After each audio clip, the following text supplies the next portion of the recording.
So right now, I mean tonight, there are probably millions of people lying in the dark. Oh, easily millions, yeah. Right. Millions of people just staring at the screens, and they're pouring out their absolute deepest, darkest secrets into their phones.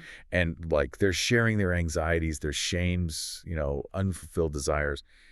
And the crazy thing is they're not doing this with their spouses or their therapists or even friends. No, they're not.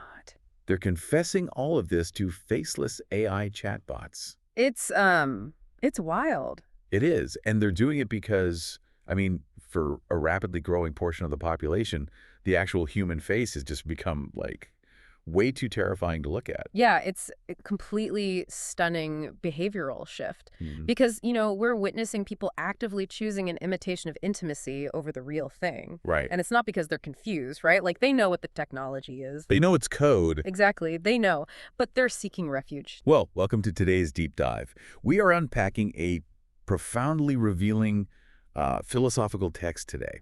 It's Boris Krieger's 2026 book, Freedom Without a Face.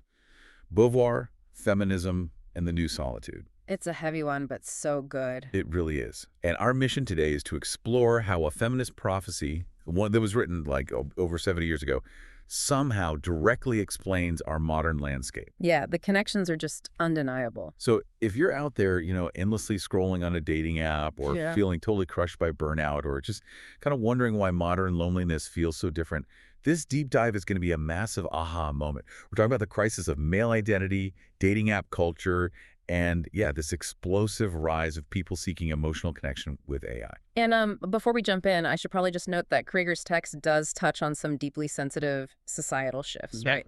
Especially regarding gender and modern politics. So our goal today isn't to take sides or endorse a specific political view. We're just looking through his philosophical lens to, understand the mechanics of how we got here. Right, just laying out the ideas. So, okay, let's unpack this.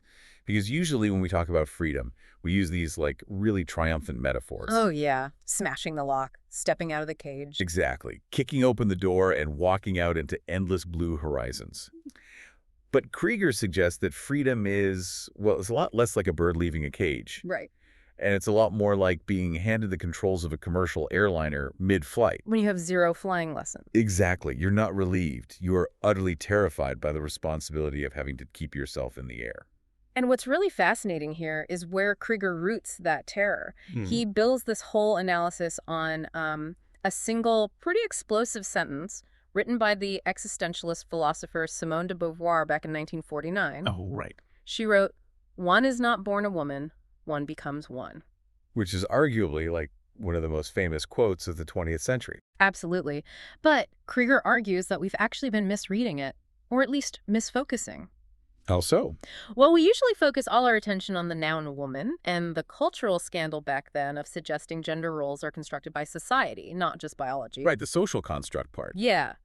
But Krieger points out the true philosophical charge is actually in the verb, becomes. Becomes, okay. To grasp this, we have to look at the existentialism Beauvoir was practicing. It's a philosophy that essentially says, there is no pre-written script for human beings. Think about a paper knife, like a letter opener. Sure. A little blade for slicing open envelopes. Right. Before that paper knife is manufactured in a factory, someone has the concept of it. Right. They design it with a very specific purpose in mind. Cutting paper. It has a job before it even exists. Exactly. Its essence exists entirely before its physical existence. But human beings, according to existentialism, we run that sequence backward. We exist first. Yes. We exist first. We're just kind of thrown into the world without a predetermined function, without like a designer's blueprint stamped on our DNA. We just are. We just are. And then through our choices, we have to invent our essence. We have to become, Krieger calls this state of being the unfinished project. See, I'm going to push back here, though. Okay, go for it. Because if someone tells me I don't have to follow a rigid script, my first reaction is relief, right? Not terror. Sure. Like if I realize I don't have to be what my parents or society expects me to be, that feels like this massive weight lifted off my shoulders. Why is Krieger framing this freedom as such a terrible burden? Because that relief you're describing, that's just the initial moment of the lock breaking. Okay. What follows is the realization that whatever you want is an infinite landscape, and navigating it requires constant, exhausting effort. Oh, Yeah, freedom isn't a state of rest, it's a relentless task. Because if there's no script, you are entirely responsible for every single choice you make, every meaning you construct. every failure, I guess. Exactly, every single failure. There's no fallback. You can't just shrug and say, well, I was just doing what I was programmed to do. Wow. Yeah, that would induce a kind of like psychological vertigo. Vertigo is the perfect word for it. And because authoring your own life is so exhausting, human beings naturally seek out hiding places. We actively look for a cage or a fixed role because it just removes that crushing burden of choice. So if you can say, like, I am a woman, therefore my only destiny is to be a mother, or I am a man, therefore my only duty is to be a stoic provider, you don't have to invent your life anymore. Right. The choosing stops. The choosing stops. You just follow the tracks. And the anxiety of freedom totally dissipates. You're Yeah. basically trading your autonomy for the comfort of a defined boundary. Wow. Okay, so if people are naturally retreating to these comfortable cages because freedom is so exhausting, Yeah. what happens when a society forcibly dismantles those old cages, Right. but doesn't actually prepare anyone for the open field? Well, that brings us directly to the predicament of the modern woman, which Krieger describes as the overload. The overload. Yes. But to truly understand the sheer weight of this overload, we first have to look at how thoroughly the original cage was constructed in the first place.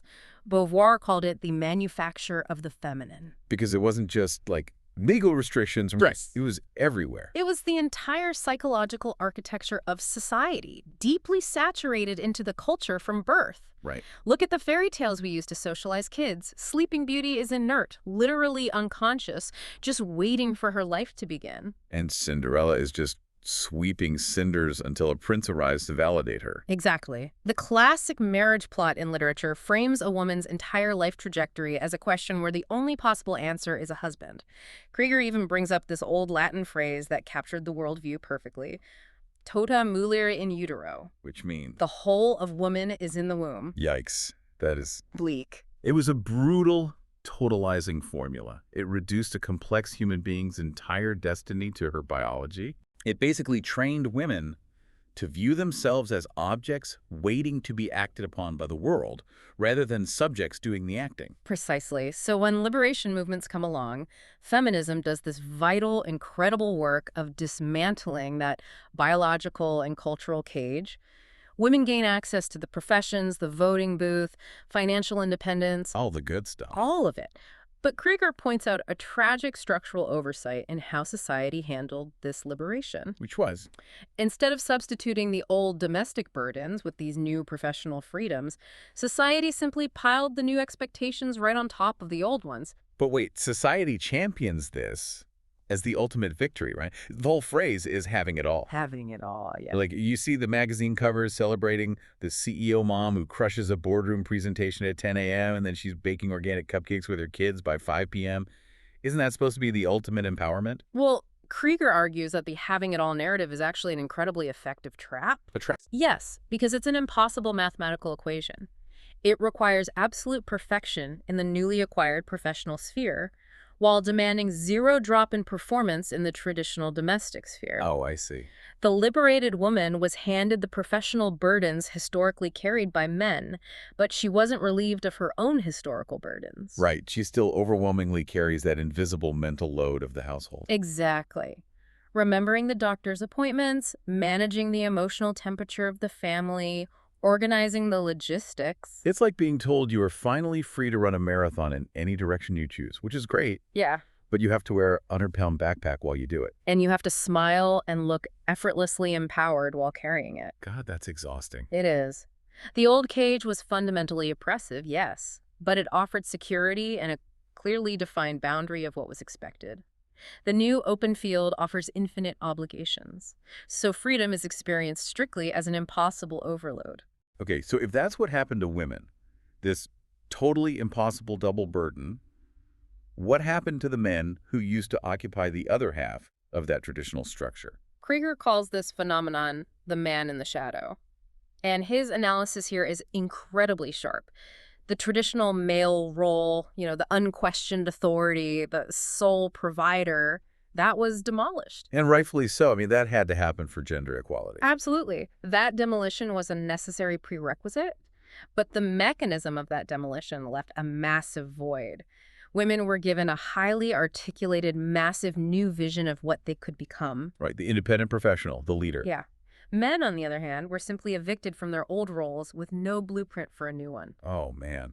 It's like the city evicting someone from a condemned building because the foundation is totally unsafe. Right. Which is great. They shouldn't be living in a dangerous structure. Right. But then the city doesn't give them a new address to move to.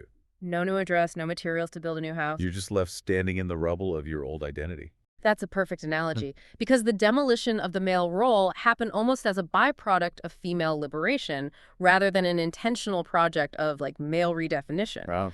And what Krieger points out, which often gets totally lost in the discourse, is that the traditional male role was also a cage. A different kind of cage, but still a cage. Yes, it conferred societal power, undoubtedly, but it heavily restricted human possibility. Specifically, it explicitly denied men what Krieger calls the right to weakness. The right to weakness. That's a heavy phrase. What does that actually look like in practice? Well, consider the asymmetry of how liberation was applied. Women gained the right to be strong. They could be ambitious, self-sufficient, while largely retaining the cultural right to be vulnerable, to ask for help, to be cared for. Right. Men lost the old right to dominate, which, again, was a positive step for society, but they were still culturally forbidden from showing pain, failure, or weakness. So they lost the old armor of unquestioned authority, but they never gained the new right to bleed. Exactly, and a human creature that is forbidden to show its wounds often dies of them in silence. Jesus. Krieger links this emotional straitjacket directly to the staggering modern statistics we see around male despair. Like the isolation, the falling behind in higher education. The rising tides of addiction, suicide rates, all of it. And for a specific subset of men, this lack of a societal role curdles into toxic resentment. Right, you're talking about the excluded male underclass, like the incel phenomenon. Yes. The men who find themselves at the absolute bottom of the modern sociosexual hierarchy because society built no positive, compelling new vision for men to grow into, that vacuum is easily filled with reaction. They retreat into these internet echo chambers. Dark echo chambers that offer a false, often fiercely misogynistic ideology. It gives them a villain to blame for their pain. But the absolute tragedy of it is that this ideology entirely prevents them from forming the genuine human connections they are actually starving for. Okay, so let's look at the board here. We have two exhausted, profoundly disoriented sexes. Women are crushed by an impossible overload of perfectionist expectations. And men are stranded in the rubble of a demolished role, completely socially forbidden from showing vulnerability. They're both just lost in the open field. Stripped of their old scripts, carrying new burdens, and completely unsure of how to navigate. So how do these two unfinished projects try to connect with each other today? They pull out their phones, they enter the modern digital marketplace. And this brings us to one of Krieger's most compelling concepts, democratizing the gaze.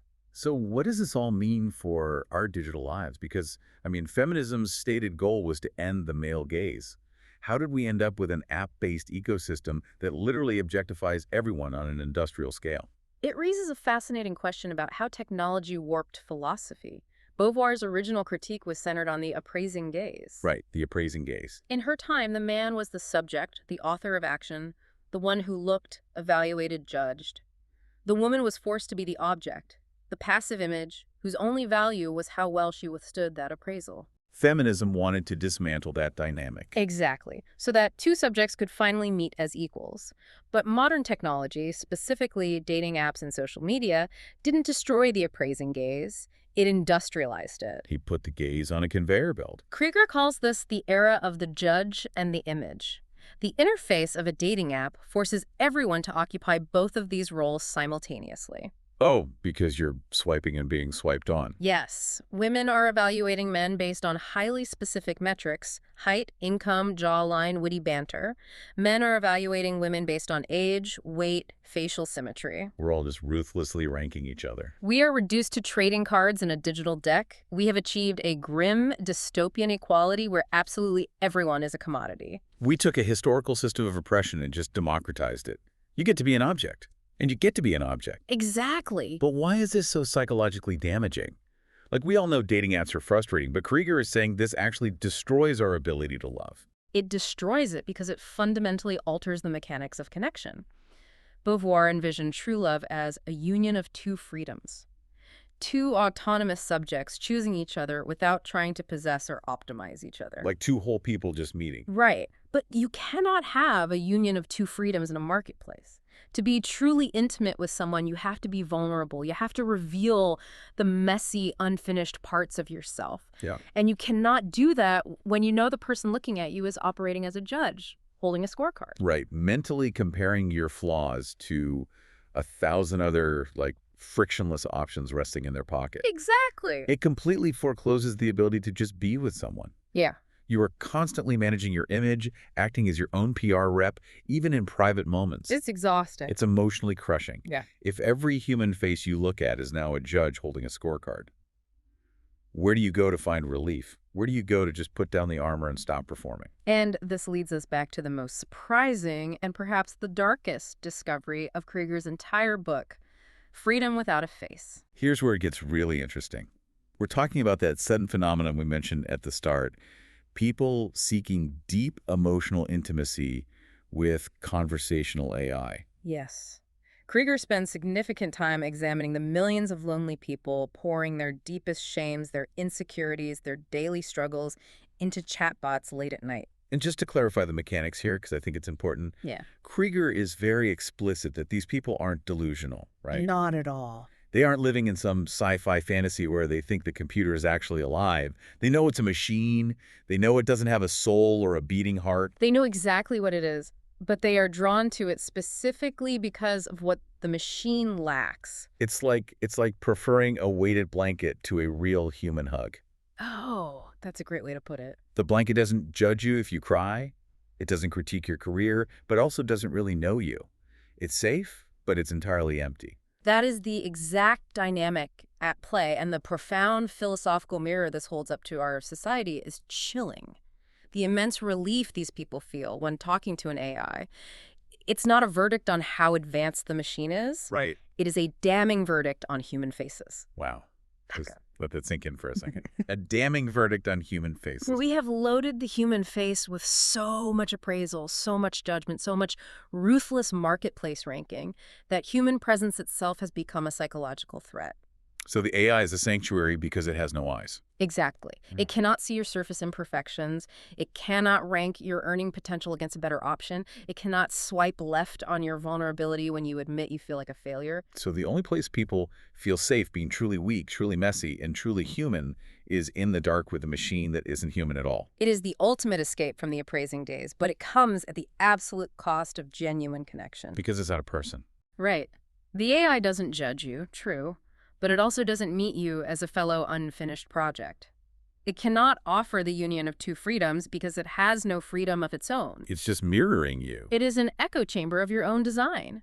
It's freedom from the gaze, but it's freedom without a face. It is the sterile safety of solitary confinement. It is heartbreaking when you break down the mechanics of it like that. We spent decades dismantling the historical cages that restricted us, but we made the open field so terrifying and so full of judgment that people are literally building their own digital solitary confinement cells just to get some peace. And that is the new solitude that Boris Krieger's subtitle refers to. It's not just the passive state of lacking company. It is an active preference. They're choosing it. People actively preferring the absence of human faces because navigating those faces has become too heavy a burden to bear. Which brings us to our core takeaway for you today. Because Boris Krieger isn't just writing abstract theory here. This is about the water we are swimming in right now. Absolutely. Real freedom isn't about perfectly optimizing your dating profile so the algorithm finally favors you. And it isn't about magically managing the impossible double burden of having it all without ever breaking a sweat. Or ever asking for help. Right. Real freedom, the terrifying, exhilarating task that Simone de Beauvoir was actually pointing toward, is the incredibly difficult work of putting down the appraising gaze. It is the conscious refusal to treat yourself as a commodity on a shelf. Yes. And the refusal to treat the person sitting across the table from you as one either. It is finding the courage to allow yourself to be vulnerable face to face with another messy, terrified, unfinished project. Taking up the heavy, beautiful task of authorship together. Yeah. And I want to leave you with one final provocative thought drawn directly from the source material. Oh, this part is so striking. It really is. Krieger includes several real-world case studies at the end of his book to illustrate these philosophical concepts, and there's one that completely stopped me in my tracks. He calls it the late awakening. It's case one in the book. Right, the widow. Yeah. It documents the life of a 73-year-old widow. She was married at 22, and she lived the quintessential traditional role. She let her husband handle the outside world, the finances, the logistics, the major decisions, while she expertly handled the home. A very common arrangement. Totally. And then he dies. And suddenly, at 73 years old, she realizes she cannot read her own bank statements. Oh, man. She doesn't understand how the household accounts work. She delegated all her agency away half a century ago. And what felt like love and comfortable security back when she was 22 now reveals itself as total, terrifying helplessness at 73. It is the brutal invoice of the ideology of weakness. The bill always comes due, even if it arrives decades late. Exactly. Krieger gives us this story to mull over, relying on a comfortable dependency, whether that's falling back into an old, rigid gender role because authoring your own life is too exhausting, or whether it's seeking your intimacy from a frictionless, non-judging AI instead of doing the hard work with a messy human being. It's always a wager against time. And time always wins. Time always wins. True freedom requires you to claim your own agency, to do the hard, vertigo-inducing work of being a subject before the illusion of security disappears. You have to learn how to fly the plane because the cage is eventually going to rust away anyway. The door is open, the sky is terrifying, but it is the only place we can actually live. We'll see you next time.